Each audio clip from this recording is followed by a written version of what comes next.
வணக்கம். KLR the photo குறிப்பிட்ட சேனலுக்கு உங்களை வரவேற்கிறேன். என் பெயர் KL ராஜா பன்சிங். இந்த வீடியோவில் ஏர்கிராஃப்ட்ஸ், ஃப்ளைட்ஸ், ஏரோப்ளைன்ஸ் இது எல்லாத்தையுமே அந்த டேக் ஆஃப் பண்ணும்போதும் லேண்ட் பண்ணும்போதும் எப்படி எடுக்கிறது அப்படிங்கிற பற்றி பார்க்க போகிறோம். நம்மள பல பேருக்கு பார்த்தீங்க அப்படின்னா, நீங்கள் மெயின் சிட்டியில் நீங்கள் வாழ்ந்துட்டு இருந்தீங்க அப்படின்னா உங்களுக்கு தெரியும். அடிக்கடி உங்களுக்கு ஏர் டிராஃபிக் நீங்கள் பார்த்துருப்பீங்க, ஏர்பிளைன்லாம் பார்த்துருப்பீங்க. எஸ்பெஷலி ஏர்போர்ட் பக்கத்தில் நீங்கள் போகிற சமயத்தில் அது லேண்ட் ஆகிறதும் டேக் ஆஃப் பண்ணுறதும் பார்த்தோன்னா எக்ஸைட்டிங்காக இருக்கும் இல்லையா? ஸோ ஏரோப்ளைனை பார்த்து பிரமிக்காத ஆட்கள் உலகத்தில் யாருமே இருக்க முடியாது ஆக்சுவலாக. அப்போ என்ன பண்ணுறோம், உடனே நம்ம வந்து கையில் இருக்கக்கூடிய மொபைல் ஃபோன் எடுத்து அதை எடுக்கிறதுக்கு நம்ம ட்ரை பண்ணுவோம் இல்லையா? ஸோ அந்த மாதிரியான ஒரு எக்ஸைட்மெண்ட்டான ஒரு சப்ஜெக்ட் என்ன கேட்டிங்கன்னா அந்த ஏரோப்ளைன்ஸ் ஆக்சுவலாக. ஸோ ஏர்கிராஃப்ட்ஸை ஏரோப்ளைன்ஸை ஷூட் பண்ணுறது அப்படிங்கிறதுக்கு ஒரு சின்ன சின்ன நேக்ஸ் இருக்குது. அதை நீங்கள் தெரிஞ்சுக்கிட்டு நீங்கள் பண்ணீங்க அப்படின்னா எல்லா படங்களும் உங்களுக்கு சூப்பர் டூப்பர் ஹிட்டாக வர்றதுக்கு வாய்ப்புகள் இருக்குது. இந்த வீடியோவில் aeroplane landing and aeroplane take off அந்த ரெண்டு விஷயத்தையும் நம்ம எப்படி ஷூட் பண்ணுறதை பற்றி நம்ம பார்க்க போகிறோம். இதில் ஒரு சில டிப்ஸ் நான் ஷேர் பண்ண போகிறேன். ஐ மீன் இந்த ப்ரிப்பரேஷன்ஸ் உங்களோட ஷேர் பண்ண போகிறேன். அதையும் தாண்டி கேமரா செட்டிங்ஸை பற்றியும் நம்ம பேச போகிறோம்.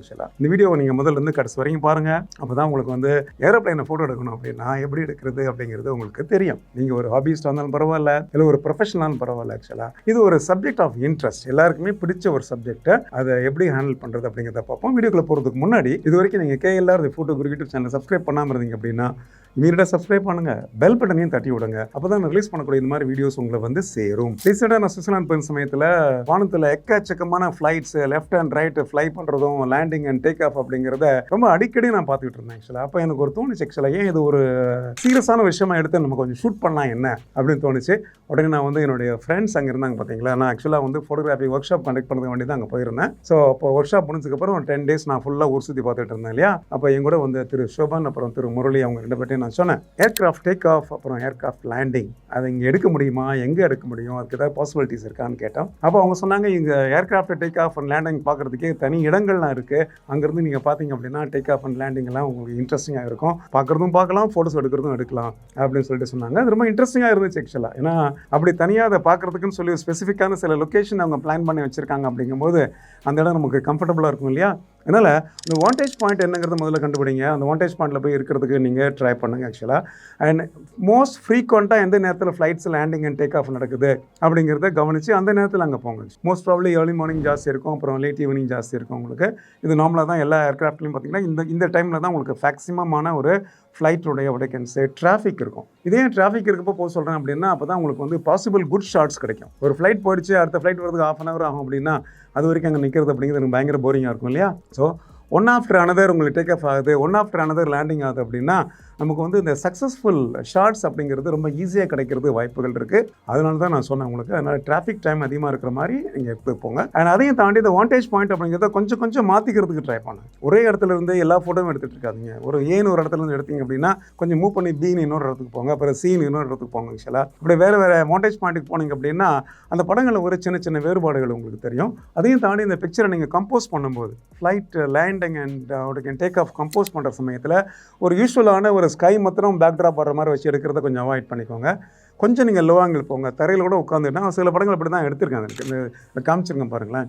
நிலத்தில் இருக்கக்கூடிய சில விஷயத்தை வந்து நான் வந்து லேண்டிங் அப்போ நான் காமிச்சிருக்கேன் உங்களுக்கு. டேக் ஆஃப் அப்போ நான் ஏர்போர்ட் காமிச்சிருக்கேன் ஆக்சுவலாக. அப்போ அது வந்து உங்களுக்கு புரியும். இப்போ வந்து ஒரு ஏர்க்ராஃப்ட் லேண்ட் ஆகுதா டேக் ஆஃப் ஆகுதா அப்படிங்கிறது எப்படி நம்ம சிம்பாலிக்காக சொல்கிறது ஃபோட்டோகிராஃபியில் ஆக்சுவலாக. ஸோ அந்த கிரவுண்ட் எலிமெண்ட்டை காமிச்சிங்க அப்படின்னா அது லேண்டிங் ஆகுதுன்னு அர்த்தம் உங்களுக்கு இல்லையா. ஸோ அந்த மாதிரி சில விஷயத்தை நீங்கள் பண்ணுறதுக்கு ட்ரை பண்ணுங்கள். அது வந்து ஒரு க்ரீன் ஏரியா இருக்கலாம், இல்லை வந்து ஒரு லானாக இருக்கலாம், இல்லை வந்து ஒரு மணல் பரப்பாக இருக்கலாம், எது வேணா இருக்கலாம் இல்லையா. அது வர மாதிரி இன்க்ளூட் பண்ணிக்கோங்க. சில சமயத்தில் பார்த்தீங்கன்னா அந்த ஏர்போர்ட்டில் இருக்கக்கூடிய டிராஃபிக் சிக்னல்ஸ் பார்த்தீங்களா, அது கூட நீங்கள் இன்க்ளூட் பண்ணிக்கலாம். தூரத்தில் ஒரு ஏர்க்ராஃப்டை எடுக்கிறீங்க, நீங்கள் எடுக்கிற சமயத்தில் பக்கத்தில் வந்து ஒரு சைன் இருக்குது உங்களுக்கு, அதை இன்க்ளூட் பண்ணிக்கலாம். இன்ஃபேக்ட் நான் எடுத்த ஒரு சில ஷார்ட்ஸில் வந்து இந்த பேர்ட்ஸ்லாம் கிடச்சிது. ஏரோப்ளைனோட சேர்ந்து மிக்ஸ் பண்ணி பார்த்தீங்கன்னா எக்கச்சக்கமான பறவைகள் இல்லை, அது கம்ப்ளீட்டாக லேண்ட் ஆகிற சமயத்தில் பார்த்தீங்கன்னா நிறைய பறவைகள் பறந்து போயிட்டுருக்கு. ஒரு 5-6 ஃப்ரேமில் எனக்கு பறவைகள் கிடச்சிது ஆக்சுவலாக, right from the beginning to the end. ஆக்சுவலாக அது வந்து ஒரு இன்ட்ரெஸ்டிங்கான ஒரு ஷாட்டாக நான் ஃபீல் பண்ணேன். அதையும் தாண்டி நான் ஏர்க்ராஃப்டோட லேண்டிங் டேக் ஆஃப் எடுத்துகிட்டே இருக்கேன். திடீர்னு பார்த்தீங்கன்னா ஒரு பஞ்ச் ஆஃப் பேர்ட்ஸ் இடத்த சுற்றி அப்படியே ஒரு ரவுண்ட் அடிச்சு பார்த்தீங்களா. அதான் நான் ஏரோப்ளைன் எடுக்கிற ஃபோட்டோ எடுத்து விட்டு என்ன பண்ண இந்த பேர்ட்ஸ் எல்லாம் எடுக்க ஆரம்பிச்சிட்டேன். ஸோ இது ஏன் சொல்கிறேன் கேட்டிங்க அப்படின்னா, so it is not that don't have ஒரு ப்ரீ கன்சீவ்டு ஐடியாஸோடு போகாதீங்க. மைண்டை ஓப்பனாக வச்சுக்கோங்க. சின்ன ஏர்க்ராஃப்ட்லேருந்து ஆரம்பித்து பெரிய ஏர்க்ராஃப்ட் வரைக்கும் இல்லை. ஸோ பேசஞ்சர் ஏர்க்ராஃப்ட்லேருந்து ஆரம்பித்து பார்த்திங்கன்னா கூட்ஸ் எல்லாம் கண்டெய்னர் ஏர்க்ராஃப்ட் இருக்குது பார்த்தீங்களா, எல்லாத்தையுமே எடுங்க. ப்ரைவேட் ஜெட்ஸ் கூட எடுக்கலாம் நீங்கள் ஆக்சுவலாக. ஓகே, இதெல்லாம் எடுங்க. ஒரு எக்ஸைட்டிங்காக இருக்கும். உங்களுடைய ப்ரைவேட் பர்பஸ்க்கு யூஸ் பண்ணுறீங்க அப்படின்னா அதெல்லாம் எந்த விதமான பிரச்சனையும் ஜென்ரலாக உங்களுக்கு இருக்காது ஆக்சுவலாக. அதனால் அது பார்த்துக்கோங்க.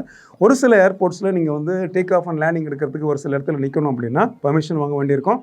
அது பெர்மிஷன் வாங்கணும் அப்படின்னா பெர்மிஷன் வாங்குறதுக்கும் நீங்கள் ட்ரை பண்ணுங்க. ஓகேயா? வெல், எந்த லென்ஸ் யூஸ் பண்ணலாம் ஏரோப்ளைனை டேக் ஆஃப் அண்ட் லேண்டிங் எடுக்கிறதுக்கு அப்படின்னா ஐ திங்க் ஒரே லென்ஸாக யூஸ் பண்ணலாம். அது 70-200 அப்படின்னு ஒரு லென்ஸ் பார்த்தீங்களா, அந்த லென்ஸ் யூஸ் பண்ணுங்கள். ஏன் நான் 70-200 யூஸ் பண்ண சொல்கிறேன்னு கேட்டிங்கன்னா, அப்போ தான் உங்களால் ஏர்க்ராஃப்டை வந்து பக்கத்தில் பெருசாக தெரிகிற மாதிரி ஃப்ரேம் ஃபுல்லாக இருக்கிற மாதிரி உங்களால் கம்போஸ் பண்ண முடியும். அது ஜூம் லென்ஸாக இருக்கணும், ப்ரைம் லென்ஸாக நிச்சயமாக இருக்கக்கூடாது. உங்களுக்கு ஜூம் லென்ஸாக இருந்தால் மட்டும்தான் உங்களால் என்ன பண்ண முடியும்னா தூரத்துலேருந்து லேண்டிங் வரக்கூடிய அந்த ஃப்ளைட்லேருந்து ஆரம்பித்து அப்படியே அது கிட்ட வந்து லேண்ட் ஆகி அதுக்கப்புறம் வந்து அந்த ரன்வேல ஓடுற வரைக்கும் உங்களால் கண்டினியூஸாக ஒரு 15-20 ஷாட் எடுக்க முடியும். அப்போ என்ன பண்ணலாம் கேட்டிங்க அப்படின்னா, தூரத்தில் இருக்கிறது பார்த்தீங்கன்னா ஜூம் இன் பண்ணிக்கலாம், 200 இருக்கலாம்.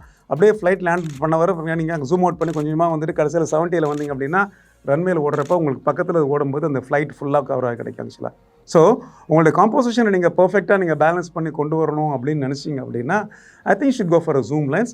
ஜூம் லென்ஸ்லேயுமே வந்து ப்ரோ லென்ஸாக இருந்தால் நல்லதுங்க. ப்ரோ லென்ஸ்னால் என்ன, கேனன் இருந்துச்சுன்னா ஒரு எல் சீரிஸ் லென்ஸாக இருந்துச்சுன்னா நல்லது, சோனியாக இருந்துச்சுன்னா ஒரு ஜி மாஸ்டர் லென்ஸ். இந்த மாதிரி லென்ஸ் ஏன் அதை நான் சொல்கிறேன் கேட்டிங்க அப்படின்னா, இந்த மாதிரி லென்சஸ் தான் பார்த்தீங்கன்னா கண்டினியூஸ் ஃபோக்கஸ் வந்து உங்களுக்கு டோட்டலாக சப்போர்ட் பண்ணும். ஒரு 20 படம் எடுத்திங்கன்னா 20 படமும் ஷார்ப்பாக இருக்கணும் உங்களுக்கு இல்லையா. அப்போது ஃபோக்கஸ் தடுமாறக்கூடிய ஒரு லென்ஸை போட்டு நீங்கள் இதெல்லாம் ட்ரை பண்ணிங்க அப்படின்னா மேபி ஒரு 20 படத்தில் 2 படம் 3 படம் நல்ல படங்கள் உங்களுக்கு கிடைக்கலாம் ஆக்சுவலாக. ஆனால் 20 படமும் நல்ல படமாக கிடைக்கணும், ஷார்ப்பாக இருக்கணும், உங்களுக்கு கிளியராக வரணும்னு நினச்சிங்க அப்படின்னா I think you should settle for a bro lens ஆக்சுவலாக. இதில் நான் எடுத்த எல்லா படங்களுமே பார்த்தீங்கன்னா சோனியினுடைய ஜி மாஸ்டர் லென்ஸு 70-200 அந்த லென்ஸை பயன்படுத்தி என்னுடைய A7R3 கேமரா இருக்குது பார்த்தீங்களா, அதில் சில ஷார்ட்ஸு, A7R4 கேமராஸில் சில ஷார்ட்ஸ் அப்படிங்கிற மாதிரி எடுத்திருந்தேன் ஆக்சுவலாக.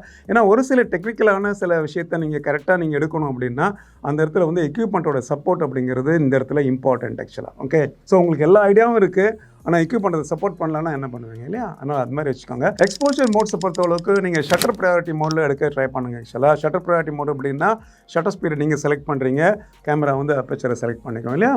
ஸோ ஷட்டர் ப்ரையாரிட்டி மோட் அப்படிங்கிறது உங்கள் கேமராவில் வந்து டிவின்னு போட்டிருப்பாங்க கேனன் கேமராஸில் அண்ட் சோனி நிக்கான் கேமராஸில் வந்து அதை எஸ்ன்னு மார்க் பண்ணியிருப்பாங்க. ஸோ இதில் நான் நிறைய படங்கள் பார்த்தீங்கன்னா 1/500, 1/750, 1/1000 அந்த மாதிரி வச்சு எடுத்தேன் ஆக்சுவலாக. இது ஏன் அப்படி 1/500 அண்ட் 700, 750 அண்ட் 1000லாம் வச்சு எடுத்தேன் அப்படின்னா அப்போ தான் அந்த படங்கள் வந்து பார்த்திங்கன்னா கேமரா ஷேக் இல்லாமல் கிடைக்கும். நம்பர் 1, சப்ஜெக்ட் வந்து த்ரூ அவுட்டாக ஃபாலோ பண்ணி உங்களுக்கு கிளியராக எடுக்கிறதுக்கு அது யூஸ்ஃபுல்லாக இருக்கும். ஸோ நீங்கள் 1/1000 வச்சு 1/1500 வச்சு எடுக்கிற சமயத்தில் உங்களுக்கு லைட்டு போதுமானதாக உங்களுக்கு இருக்கணும். அதுக்கேற்ற மாதிரி உங்களுடைய ஐஎஸ்ஓ நீங்கள் ஆல்டர் பண்ணிக்கணும். முடிஞ்சதுன்னா நீங்கள் ஐஎஸ்ஓ கூட நீங்கள் ஆட்டோமேட்டிக்காக விட்டுக்கலாம். There is nothing wrong in that actually. So camera on பண்ணிக்கும் ஆட்டோமேட்டிக்காக வந்து அந்த ஷாட் எடுக்கிறதுக்கு தேவையான அப்பேச்சரையும் அந்த ஷாட்டுக்கு தேவையான ஐஎஸ்ஓவையும் செலக்ட் பண்ணிக்கும். பிகாஸ் நீங்கள் என்ன பண்ணிருக்கீங்க, ஷட்டர் ப்ரையாரிட்டியில் நீங்கள் ஷூட் பண்ணுறீங்க. ஃபோக்கஸிங் பொறுத்தளவுக்கு ஆட்டோமேட்டிக் ஃபோக்கஸ் தான் நீங்கள் வைக்கணும், மேனுவல் ஃபோக்கஸ் வைக்கவே கூடாது. Because the distance between the camera அந்த சப்ஜெக்ட் மாறிட்டே இருக்கும் உங்களுக்கு இல்லை. தூரத்தில் ஒரு லேண்டிங் இருக்குது, தூரத்தில் ஒரு டேக் ஆஃப் இருக்குன்னா அங்கேருந்து ஆரம்பித்து ஃப்ளைட் வந்து எனக்கு பக்கத்தில் வர வரைக்கும் கண்டினியூஸாக கேமரா ஃபோக்கஸ் பண்ணணும் அப்படின்னா நான் வந்து ஆட்டோமேட்டிக் ஃபோக்கஸ் வச்சுக்கணும். ஆட்டோமேட்டிக் ஃபோக்கஸ்லையும் கண்டினியூஸ் ஆட்டோமேட்டிக் ஃபோக்கஸ் வச்சுக்கணும். AFC சொல்லுவாங்க இல்லையா, ஆட்டோமேட்டிக் ஃபோக்கஸ் கண்டினியூஸ், இல்லை AI சர்வோ அதை வச்சுக்கணும். நீங்கள் ஆல் பாயிண்ட் ஃபோக்கஸ் செலக்ட் பண்ணிக்கணும். That means zone focus select பண்ணிக்கணும். ஃபுல் ஃப்ரேம் வந்து ஆட்டோ ஃபோக்கஸிங்க்கு உங்களுக்கு அவைலபிளாக இருக்கும். அப்போ தான் வந்து எப்படி ஒரு பேர்ட் ஃபோட்டோகிராஃபியில் ஒரு பேர்டை நீங்கள் ஃபாலோ பண்ணி எடுப்பீங்களோ அதே தான் இங்கே நீங்கள் ஏர்க்ராஃப்ட்டுக்கும் ஃபாலோ பண்ணணும். ஸோ ஏர்க்ராஃப்ட் சின்னதாக இருந்து அது பெருசாக வந்து திரும்ப சின்னதாக போகிற வரைக்கும் நீங்கள் ஒரு ஷாட் எடுக்கிறீங்க அப்படின்னா எல்லா ஷாட்லேயுமே ஃபோக்கஸ் கரெக்டாக வரணும் அப்படின்னா நான் சொல்லக்கூடிய இந்த செட்டிங்ஸ் வந்து உங்களுக்கு டெஃபினட்டாக யூஸ்ஃபுல்லாக இருக்கும். RAW+ JPEGயில் ஷூட் பண்ணுங்கள். அப்போ தான் உங்களால் வந்து படத்தை வந்து இன்கேஸ் பேக்ரவுண்ட் ஸ்கை பிரைட்டாக இருக்குது, டார்க்காக இருக்குது அப்படிங்கிறதுனால படம் கொஞ்சம் ஓவர் எக்ஸ்போஜர் அண்டர் எக்ஸ்போஜர் ஆச்சு அப்படின்னா உங்களால் அது சரி பண்ணிக்கிறதுக்கு முடியும். இப்போ 2-3 டெஸ்ட் ஷாட் எடுத்தீங்கன்னா உங்களுக்கு தெரிஞ்சிடும். படம் வந்து சப்போஸ் பிரைட் ஸ்கையாக இருக்கும்போது உங்களுக்கு ஏர்க்ராஃப்ட் கொஞ்சம் அண்டர் எக்ஸ்போஸ் ஆகிடும். அப்போ என்ன பண்ணிக்கணும், நீங்கள் ஸ்லைட்டாக எக்ஸ்போஷர் காம்பன்சேஷன் எடுத்துன்னு போய் +1/3 +2/3 அப்படிங்கிற மாதிரி கொஞ்சம் இன்க்ரீஸ் பண்ணி வச்சு எடுத்துக்கலாம். there is nothing wrong in that. Drive modes பொறுத்த அளவுக்கு நீங்கள் கண்டினியூஸ் ஷூட்டிங் மோட் எடுக்கணும் ஆக்சுவலாக. ஓகே, கண்டினியூஸ் ஷூட்டிங் மோட்லையும் ஹை ஸ்பீட் செலக்ட் பண்ணிக்கணும். நான் எடுத்த அந்த எல்லா படத்துலையும் பார்த்தீங்கன்னா வந்து இந்த கேமராவில் வந்து high speed continuous mode select பண்ணி எடுத்தேன். அப்போ ஷட்டர் பட்டனை ப்ரெஸ் பண்ண உடனே கேமரா சர்ன்னு அது எக்கச்சக்கமான படத்தை எடுத்துருச்சு. இதே ஹை ஸ்பீட் செலக்ட் பண்ணோம் அப்படின்னா உங்களுக்கு பாசிபிள் குட் பிக்சர்ஸ் அதிகமாக கிடைக்கும். அப்போ தான் வந்து உங்களால் வந்து இந்த ஹை ஸ்பீடினுடைய அட்வான்டேஜ் அதுதான் உங்களுக்கு இல்லையா. ஸோ நான் கேமரா வந்து ஒரு பர்டிகுலர் ஆக்டிவிட்டியை வந்து டேக் ஆஃபோ லேண்டிங்கோ ஒரு 25 படம் எடுத்துச்சு அப்படின்னா அட்லீஸ்ட் எனக்கு அது 20 படமாவது தேரணும் இல்லையா, நல்ல படமாக உங்களுக்கு. அது எப்போ தேரும் அப்படின்னா உங்களுடைய கண்டினியூஸ் ஷூட்டிங் மோடுடைய ஸ்பீடு அதிகமாக இருக்கணும். ஐ மீன் ஃப்ரேம்ஸ் பர் செகண்ட் ஸ்பீடு இருக்குது பார்த்தீங்களா, அது அதிகமாக இருக்கணும். அது வந்து நார்மலி வந்து நீங்கள் ஹை ஸ்பீட்ஸ் வேணும் கண்டினியூஸ் ஷூட்டிங் மோடில் செலக்ட் பண்ணி நீங்கள் அதை எடுக்க வேண்டியிருக்கும். மீட்டரிங் பொறுத்தளவுக்கு எவாலுவேட்டிவ் மீட்டரிங் வச்சுக்கிறது உங்களுக்கு பெட்டராக இருக்கும். அண்ட் அதுலேருந்து இங்கே ஜட்மெண்ட் பண்ணுறதுக்கும் உங்களுக்கு ஈஸியாக இருக்கும். ஆக்சுவலாக அது பண்ணிக்கோங்க. பிக்சர் ஸ்டைல் அஃப்கோர்ஸ் லேண்ட்ஸ்கேப்பில் வச்சுக்கலாம், நோ ப்ராப்ளம். நீங்கள் ரால் எடுக்கிறதுனால போஸ்ட் ப்ரொடக்ஷனில் நீங்கள் அது எல்லாத்தையும் மாற்றிக்க முடியும் அப்படிங்கிறது உங்களுக்கு தெரியும் ஆக்சுவலாக.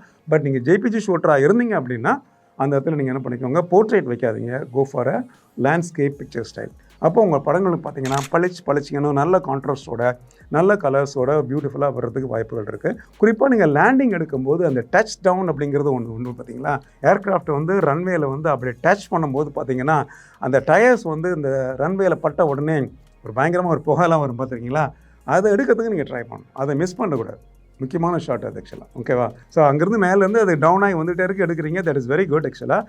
பட் இந்த டச் டவுனுங்கிற விஷயத்தை உங்கள் ஃபோட்டோவில் நீங்கள் எடுத்தீங்கன்னா மட்டும்தான் இந்த லேண்டிங் அப்படிங்கிறது கம்ப்ளீட் ஆகும். டச் டவுன் போனதுக்கப்புறம் பார்த்தீங்கன்னா ஒரு 3-4 ஃப்ரேமுக்கு கண்டினியூஸாக உங்களுக்கு பார்த்தீங்கன்னா அந்த புகை, அந்த ஸ்மோக்குங்கிற விஷயம் வந்து உங்களுக்கு, அதாவது அந்த டயர் வந்து ரன்வேல பட்டு அந்த ஃப்ரிக்ஷன் எல்லாம் ஏற்படக்கூடிய அந்த புகை இருக்குங்களா, அது ரெக்கார்ட் ஆச்சுன்னா அந்த படத்தில் ஒரு லைஃப் இருக்கும். அதே மாதிரி கொஞ்சம் ஒரு கோல்டு டைமில் நீங்கள் ஃபோட்டோ எடுத்தீங்க அப்படின்னா அந்த ஜெட் லைன்ஸ் அதில் அழகாக தெரியும். ஜெட் அப்படி நம்ம டேக் ஆஃப் பண்ணுற சமயத்தில் ஒரு ஃபுல் பவரில் போகுதுன்னு வச்சுக்கோங்களேன். இன்ஃபேக்ட் எனக்கு சில ஷார்ட்ஸ் அப்படிலாம் கிடச்சிது. குளிர் தேசத்தில் அது உங்களுக்கு தெரியும். வெயில் இருக்கிற நாட்டிலலாம் நான் ட்ராபிக்கல் கண்ட்ரீஸில் அவ்வளோ கிளியராக அது தெரியாது. ஸோ டெம்பரேச்சர் உங்களுக்கு டவுனாக இருக்கிற சமயத்தில் ஒரு டேக் ஆஃப் இருந்துச்சுன்னா அங்கேருந்து வரக்கூடிய அந்த ஜெட் லைன்ஸ் வந்து ஒரு அழகாக வெள்ளை கலர் புகை மாதிரி தெரியும். இதெல்லாம் அந்த ஃபோட்டோவில் வந்து ஒரு லைஃப் கொண்டு வரதுக்கு உங்களுக்கு யூஸ்ஃபுல்லாக இருக்கும். இதையும் தாண்டி சில சமயத்தில் நீங்கள் என்ன பண்ணலாம், அந்த ரன்வேல வந்து அது டேக் ஆஃப் பண்ணுறதுக்கு முன்னாடியோ இல்லாட்டி டேக் ஆஃப் லேண்ட் பண்ணதுக்கு அப்புறமோ பக்கத்து உடைக்கிற ரன்வேல வந்து ஒரு டாக்ஸி ஏர்க்ராஃப்ட்டை கூட நீங்கள் இன்க்ளூட் பண்ணிக்கலாம். அப்போ வந்து அந்த ஏர்போர்ட் வந்து பிஸியாக இருக்கிற மாதிரி ஒரு ஃபீல் பார்த்தீங்களா, அது கூட நீங்கள் கொண்டு வரலாம். நாங்களே ஒரு சில ஷார்ட்ஸ் காமிச்சிருக்கேன் பாருங்களேன். ஒரு ஃப்ளைட் லேண்ட் ஆகுது, இன்னொரு ஃப்ளைட் வந்து டேக் ஆஃப் பண்ணுறதுக்கு அப்படியே பக்கத்து ட்ராக்கில் வந்து டாக்ஸி பண்ணி போயிட்டே இருக்குது ஆக்சுவலாக. ஓகே, அப்போ அந்த இன்ட்ராக்ஷன் வந்து கொஞ்சம் இன்ட்ரெஸ்டிங்காக இருக்கும். ஒரு சில ஏர்போர்ட்டில் வந்து உங்களுக்கு மேலே ஏர்க்ராஃப்ட் போயிட்டு இருக்கும், கீழே உங்களுக்கு பார்த்தீங்கன்னா traffic, regular traffic, car traffic போயிட்டு இருக்கும். இப்போ அந்த காமிச்சிருக்கோம் பார்த்தீங்களா, இந்த ஃபோட்டோவில் கூட பார்த்தீங்கன்னா மேலே ஏர்க்ராஃப்ட் போகுது, உங்களுக்கு டாக்ஸி பண்ணி ஏர்போர்ட்டுக்கு போயிட்டு இருக்கு, கீழே பார்த்தீங்கன்னா ரெகுலர் டிராஃபிக் கார்லாம் போயிட்டு இருக்கு ஆக்சுவலாக இல்லையா. ஸோ இப்படி என்ன பண்ணுங்க, ஒரு இடத்துக்கு போகும்போது அங்கே என்ன பாசிபிள் ஆப்ஷன்ஸ் இருக்குது, காம்போசிஷனில் பாசிபிள் ஒடக்கன்ஸு ஆக்டிவிட்டீஸ் என்ன இருக்குது அப்படிங்கிறத பார்த்து அதை பேஸ் பண்ணி எடுத்துகிட்டு வந்தீங்க அப்படின்னா ஒரு சாட்டிஸ்ஃபையாக இருக்கும். இதில் நான் காமிச்ச படங்கள் எல்லாமே பார்த்தீங்கன்னா உங்களுக்கு பாசல் ஏர்போர்ட்டில் எடுத்த ஷார்ட்ஸ் நிறையா இருக்குது. ஜூரிக்கில் எடுத்த ஷார்ட்ஸும் கொஞ்சம் ஷார்ட்ஸ் இருக்குது ஆக்சுவலாக. ஓகே, இதுக்காக வேண்டி ஈவினிங் ஒரு நாளைக்கு நாங்கள் போயிட்டு என்ன பண்ணோம் கேட்டிங்கன்னா ஒரு 2 மணி நேரம் பாசல் ஏர் ட்ராக்கில் ரன்வே பக்கத்தில் ஒரு இடத்துல நின்றுட்டு இந்த ஃபோட்டோஸ்லாம் எடுத்துகிட்டு வந்தோம். ஜூரிக்கில் லேண்டிங் மட்டும் தான் எடுக்க முடிஞ்சுது. பட் பாசலில் பார்த்தீங்கன்னா எனக்கு லேண்டிங் எடுக்க முடிஞ்சது, டேக் ஆஃப் எடுக்க முடிஞ்சிச்சு. அந்த மாதிரி ஒரு லொக்கேஷன் கிடச்சிது. ஸோ இதை நீங்கள் என்ன பண்ணணும்னு கேட்டிங்கன்னா முதல்ல கண்டுபிடிச்சி கரெக்டான இடத்துல போய் நீங்கள் நிற்க வேண்டும். அப்போ தான் அந்த ஃப்ளைட் ஷார்ட்ஸ் உங்களுக்கு கிடைக்கும் ஆக்சுவலாக. இதையும் தாண்டி நீங்கள் ஏர்க்ராஃப்டோடைய லேண்டிங் டேக் ஆஃப் எடுக்கிற சமயத்தில் பிரைட் சன்லைட்டில் தான் எடுக்கணும்னு அவசியம் கிடையாது. சில சமயத்தில் வந்து லேட் இந்த ஈவினிங் கூட எடுக்கலாம். லேட் இந்த ஈவினிங் எடுக்கும்போது என்ன அட்வான்டேஜ் ஆகும் கேட்டிங்கன்னா, உங்களுக்கு வந்து ஏர்க்ராஃப்ட்டில் போகிற லைட் போட்டிருப்பாங்க, அந்த லைட்டோட அதை டேக் ஆஃப் பண்ணுறது, லைட்டோட அதை வந்து லேண்ட் பண்ணுறது பார்க்குறப்போ இன்னும் கொஞ்சம் இன்ட்ரெஸ்டிங்காக இருக்கும் இல்லையா. அது ஒரு வேறு மாதிரி ஒரு ஃபீல், வேறு மாதிரி ஒரு மூடு வந்து உங்களுக்கு கிரியேட் ஆகும். இதில் கூட நான் 2-3 ஷார்ட்ஸ் காமிச்சிருக்கேன் பாருங்களேன். ஏர்க்ராஃப்ட் வந்து உங்களுக்கு லைட் போட்டுட்டு டேக் ஆஃப் பண்ணுறது, லைட் போட்டுட்டு உங்களுக்கு லேண்ட் பண்ணுறதெல்லாம் ஒரு வேரியேஷன், வேறு ஒன்றும் இல்லை ஆக்சுவலாக. பகலில் வந்து வெயில் அடிக்கும்போது ஒரு ஃபோட்டோ எடுக்கிறீங்க அப்படிங்கிறது ஓகே. பட் அதில் வேறு ஒரு வேரியேஷன் எப்படி சிம்பிளாக பண்ணலான்னா, கொஞ்சம் வெயிட் பண்ணி ஈவினிங் வரைக்கும் வெயிட் பண்ணி எடுத்தீங்கன்னா அதில் வந்து உங்களுக்கு இந்த மாதிரி சில விஷயங்கள் கிடைக்கும். ஒயிட் பேலன்ஸ் பொறுத்த அளவுக்கு உங்களுக்கு வேண்டிய மாதிரி நீங்கள் அதை நீங்கள் செட் பண்ணிக்கலாம் ஆக்சுவலாக. சப்போஸ் அந்த சீனில் வந்து கொஞ்சம் வார்ம்த் வேணும்னு நீங்கள் நினச்சிங்க அப்படின்னா உங்களுடைய ஒயிட் பேலன்ஸ் எடுத்துன்னு போயிட்டு கெல்வின் கொஞ்சம் இன்க்ரீஸ் பண்ணி யூஸ் பண்ணிக்கலாம். ஒரு 6000 வச்சுக்கலாம், 6500 வச்சுக்கலாம். இல்லை நீங்கள் அந்த மூடு கொஞ்சம் கோல்டாக காமிக்கணும்னு நினைக்கிறீங்க அப்படின்னா என்ன பண்ணிக்கோங்க, கெல்வின் டெம்பரேச்சர் கொஞ்சம் கம்மி பண்ணிக்கோங்க. So what ever it is, எப்படி வேணுமோ அது மாதிரி என்ன பண்ணிக்கோங்க, உங்களுடைய கலர் டெம்பரேச்சர் கொஞ்சம் நீங்கள் மாற்றிக்கோங்க. கெல்வினை போய் நீங்கள் கொஞ்சம் டவுன் பண்ணிங்க அப்படின்னா 4000 3500 போனீங்க அப்படின்னா இந்த சீன் கொஞ்சம் ப்ளூஷாக வரும். இல்லை எனக்கு பர்ஃபெக்டாக வரணும்னு நினச்சிங்க அப்படின்னா நீங்கள் ஆட்டோமேட்டிக் ஒயிட் பேலன்ஸ் கூட போகலாம். There is nothing wrong in that actually. Okay, நான் முன்னாடியே சொன்ன மாதிரி நீங்கள் ரா ஜேபிஜியில் எடுக்கிறதுனால ரா ஃபைல் என்ன பண்ணிக்கலாம், நீங்கள் வேண்டிய மாதிரி கலர்ஸை நீங்கள் அங்கே நீங்கள் மாடிஃபை பண்ணிக்கலாம். ஈவன் ரால் எடுக்கும்போது நீங்கள் பேக்ரவுண்டை கூட நீங்கள் என்ன பண்ணலாம் கேட்டிங்கன்னா நீங்கள் சேஞ்ச் பண்ணலாம். அண்ட் ஏர்க்ராஃப்டோடைய ஆடியன்ஸ் பிரைட்னஸ் கூட நீங்கள் சேஞ்ச், இதெல்லாமே உங்களுக்கு தெரியும் இல்லையா.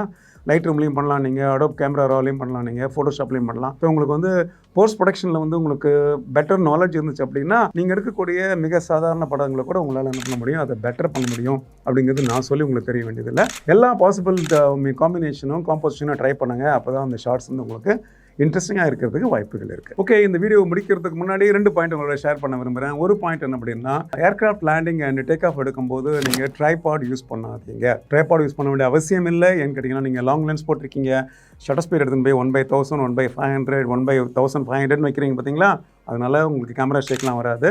அண்ட் கேமரா கையில் இருந்துச்சுன்னா உங்களுக்கு பெட்டர் ஃப்ளெக்சிபிலிட்டி இருக்கும் இல்லை. நீங்கள் வந்து ஏர்கிராஃப்ட்டை நீங்கள் ட்ராக் பண்ணுறது ஈஸி. ஏன்னா ஒரு சமயத்தில் ஒரு ஏர்கிராஃப்ட் வந்து இப்படி போகும், ஒரு சமயத்தில் இப்படி போகும் இல்லை. அந்த டைரெக்ஷன் மாறும்போது உங்களால் அதை ஃபாலோ பண்ணி எடுக்கிறதுக்கு கொஞ்சம் ஈஸியாக இருக்கும். அதனால் கேமராவை கையில் வச்சுக்கோங்க, ட்ரைபாடில் வச்சுக்காதீங்க. 2வது, எல்சிடி மானிட்டரை பார்த்து அதை நீங்கள் ட்ராக் பண்ணி எடுக்காதீங்க. அது ஆல்மோஸ்ட் நாட் பாசிபிள் உங்களுக்கு. ஆக்சுவலாக கேமரா எடுத்து என்ன பண்ணிக்கோங்க, ஆக்சுவலாக உங்களோட ஆப்டிக்கல் வியூ ஃபைண்டர்லையோ இல்லை வந்து இவிஎஃப்லையோ, மிரர்லெஸ் கேமரா யூஸ் பண்ணிங்க அப்படின்னா என்ன பண்ணிக்கோங்க, இவிஎஃப் எலக்ட்ரானிக் வியூ ஃபைண்டர் பார்த்தீங்களா, அதில் பாருங்கள் நீங்கள். அப்போ உங்களால் ஈஸியாக அதை என்ன பண்ண முடியும், ட்ராக் பண்ண முடியும். ஆக்சுவலாக இந்த 2 பாயிண்ட்டையும் சொல்லிட்டு இந்த வீடியோவை நான் முடிச்சுக்கிறேன். இந்த வீடியோவில் நான் சொன்ன இன்ஃபர்மேஷன் எல்லாமே ரொம்ப இன்ட்ரெஸ்டிங்காக வந்துருன்னு நினைக்கிறேன். உங்களை எவ்வளோ பேர் இந்த aircraft landing and take of எடுக்கிறத ட்ரை பண்ணியிருக்கீங்கன்னு எனக்கு தெரியாது. But it's an excitement. இது வந்து ஒரு த்ரில்லிங்கான ஒரு எக்ஸ்பீரியன்ஸ், அவ்வளோதான், வேறு ஒன்றும் இல்லை. ஆக்சுவலாக அதை எடுத்து பாருங்கள். நான் சொன்ன விஷயத்தையும் மைண்டில் வச்சுக்கோங்க. ஆக்சுவலாக ஓகே, வீடியோ ஒரு முறைக்கு 2 முறை நீங்கள் ப்ளே பண்ணி பாருங்கள் before you go and shoot landing and take off the aircraft. ஆக்சுவலாக ஓகே, அதனால் அது மாதிரி பண்ணி பாருங்கள். ஸோ இந்த வீடியோவில் நான் ஷேர் பண்ண விஷயங்கள் எல்லாமே டெஃபினட்டாக உங்களுக்கு யூஸ்ஃபுல்லாக இருந்திருக்கும். அதனால் நீங்கள் லைக் பண்ணுங்கள், வீடியோவை ஷேர் பண்ணுங்கள் உங்கள் ஃப்ரெண்ட்ஸோட. இது வரைக்கும் KLR the photo Guru YouTube சேனலை சப்ஸ்கிரைப் பண்ணாமல் இருந்தீங்களா, இப்போ தான் ஃபஸ்ட் டைம் நீங்கள் பார்க்குறீங்களா அப்படின்னா என்னுடைய சேனலை இமீடியட்டாக சப்ஸ்கிரைப் பண்ணுங்கள், பெல் பட்டனை ப்ரெஸ் பண்ணி வைங்க. அப்போ தான் நான் ரிலீஸ் பண்ணக்கூடிய இது மாதிரி வீடியோஸ் உங்களை வந்து சேரும். மீண்டும் இது மாதிரி இன்ட்ரெஸ்டிங்கான வீடியோஸோட உங்களை நான் மீட் பண்ணுற வரைக்கும் ப்ளீஸ் டேக் கேர்.